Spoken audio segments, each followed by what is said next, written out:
Olá pessoal, sejam bem-vindos a mais um Teorias aqui no Falando Nisso.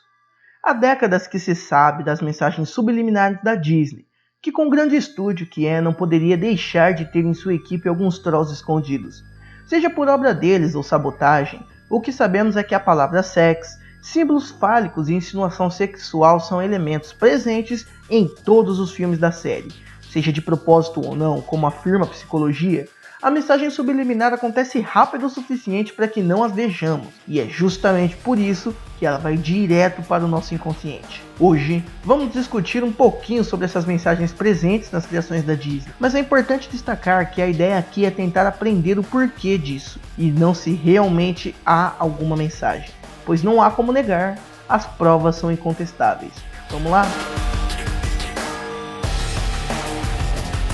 A imagem de uma mulher nua aparece no fundo de uma cena de Bernardo e Bianca, desenho animado da Disney que narrava as aventuras de um casal de camundongos. A Pequena Sereia, versão da Disney de acordo com Hans Christian Andersen, traz não apenas um, mas 2 pênis eretos camuflados em cenas e material de divulgação. A palavra sexo pode ser lida no céu noturno e estrelado em uma paisagem de O Rei Leão, outro sucesso dos estúdios que criaram Mickey Mouse e Pato Donald. Enquanto muitas teorias conspiratórias se baseiam em delírios de gente paranoica, as provas contra a Disney são incontestáveis nesses e em alguns outros casos. Todos foram documentados por pessoas que tiveram a paciência de assistir os vídeos quadro a quadro ou então vasculhar cada detalhe da capa de um DVD atrás de uma imagem de conteúdo sexual. Se eles confirmaram uma conspiração maquiada pelo conglomerado de entretenimento, bem, isso já é outra história. Existe quem pense que sim. Corria o ano de 1995, quando o grupo de lobby American Life League, mais conhecido por suas posições contra o aborto,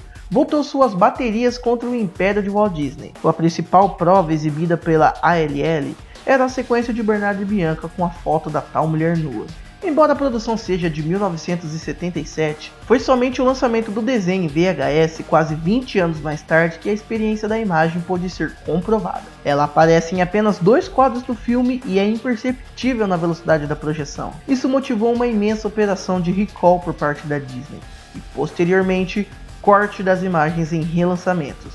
O episódio abriu a porteira para mais denúncias, algumas com bastante procedência, como no caso dos centésimos de segundo de nudez da musa Jessica Rabbit, em Uma Cilada para Roger Rabbit. A lasciva mulher do coelho aparece sem calcinha quando se assiste quadro a quadro uma cena em que ela é arremessada de um carro após um acidente. Também procede a existência de um pênis disfarçado de torre de castelo na capa da versão em VHS de A Pequena Sereia. No mesmo desenho, a cena do casamento da princesa Ariel precisou ser refeita depois que espectadores da versão em vídeo apontaram para a ereção no padre que conduz a cerimônia. A Disney se defendeu com o argumento de que isso não passava de uma ilusão de ótica. Outras acusações eram frutos de mentes imaginativas demais, como as que viram uma mulher semi-nua nos contornos da face felina no pôster de O Rei Leão. Todas, porém, serviram de lenha para uma fogueira conspiratória que já ardia muito antes do escarcéu feito pela ALL. Rumores sobre a perversão no mundo Disney circulam pelos Estados Unidos desde o final da década de 60,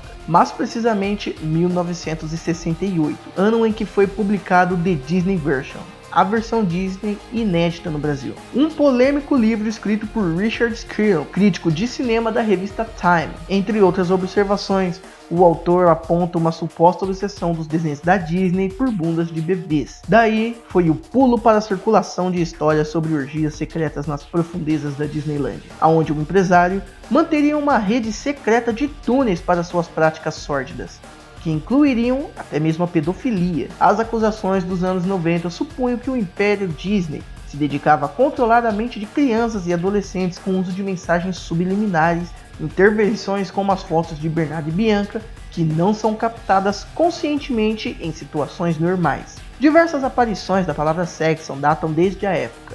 Uma delas, novamente em O Rei Leão, a sequência em que uma nuvem de poeira parece soletrar sexo.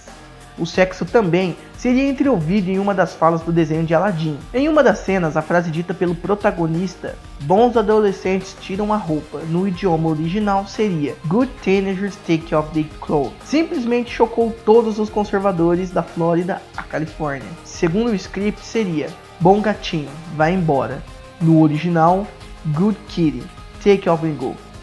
Como se trata de um momento em que o personagem Aladdin tenta espantar o tigre da princesa Yasmin, a versão oficial talvez não pareça verdade, mas pelo menos faz sentido. Ainda assim, grupos cristãos pediriam um boicote aos produtos da Disney. E então vieram os ídolos problemáticos fabricados pela Disney. Programas de TV da empresa foram um nascedouro de fenômenos pop como Britney Spears e Christina Aguilera, ambas integrantes do elenco do Clube do Mickey. Anos depois, surgiu a Miley Cyrus, que nos anos 2000 brilhou com o alter ego de Hannah Montana. Quando Britney começou a andar sem calcinha, a beber e a raspar o próprio cabelo em público, seus transtornos foram rapidamente associados a uma teoria conspiratória. Ela e as colegas estariam sendo usadas pelo Império Disney como cobaias de um programa de controle mental inicialmente desenvolvido pela CIA para eliminar dissidências políticas dentro dos Estados Unidos. A Disney teria apropriado desses planos com a intenção de dominar as jovens mentes na América. Tal estratégia, lógico, faria parte de uma pauta muito mais ampla. Walt Disney seria um devoto do culto Illuminati, daí a preocupação em controlar a juventude e transformá-la num público subserviente, ainda que fosse por meio da sexualização de crianças e adolescentes. O americano Fritz Springner, autor de diversos livros sobre teorias conspiratórias, não mede palavras para descrever o envolvimento de Disney e de suas empresas em um grande plano de lavagem cerebral. Durante anos, a Disneylândia tem sido um local para rituais de lavagem cerebral. Os filmes e os programas da Disney são também uma forma de colocar em prática os protocolos de controle mental, afirmou Fritz em uma entrevista. O pesquisador foi além. O Clube do Mickey, desde a sua criação em 1955, teria sido usado como ponta de lança para os esforços de condicionamento mental da juventude. Os distúrbios de Britney Spears seriam um efeito colateral do traumático processo de condicionamento. Até a morte de Walt Disney acabou alimentando essas polêmicas. Vítima de um câncer de pulmão, consequência do fumo interverado durante toda a sua vida adulta, ele morreu em 15 de dezembro de 1966 em Hollywood. O seu corpo foi cremado depois de 2 dias. Até hoje, no entanto, é possível encontrar na internet fóruns que discutem se o corpo de Walt Disney estaria congelado à espera de uma cura para a doença. Segundo os relatos de pessoas ligadas à imprensa, o boato surgiu nos corredores da Disney como uma piada para satirizar o egocentrismo do patrão. Pegadinhas e sabotagens internas, por sinal, são uma explicação muito mais plausível para as mensagens subliminares. Walt Disney estava longe de ser um democrata na maneira como conduzia os negócios. Uma das suas práticas consistia em não reconhecer o crédito do pessoal à sua volta.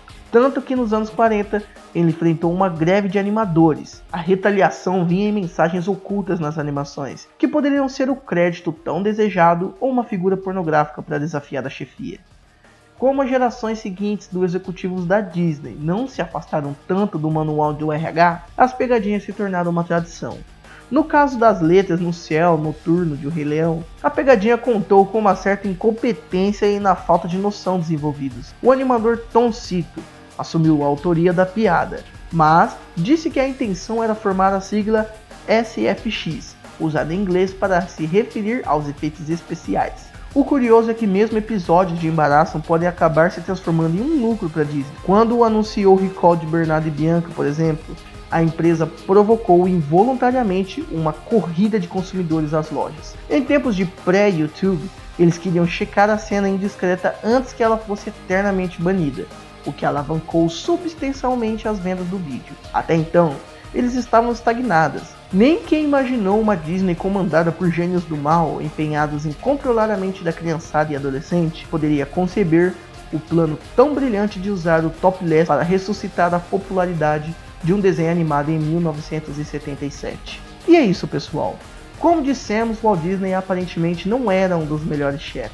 Era um viciado em cigarros e bebidas e tinha grande problema para dar crédito aos seus funcionários pelas criações. Então pensem, é extremamente provável que estes mesmos funcionários com sede de vingança tenham implantado todas essas mensagens estranhas nas criações, justamente na tentativa de prejudicar o poderoso chefão da Walt. É incrível como se tornou rotineiro associar todo e qualquer tipo de coisa que não se encontra nenhuma explicação aos Illuminatis e o governo americano, ou até mesmo com um pacto com o diabo.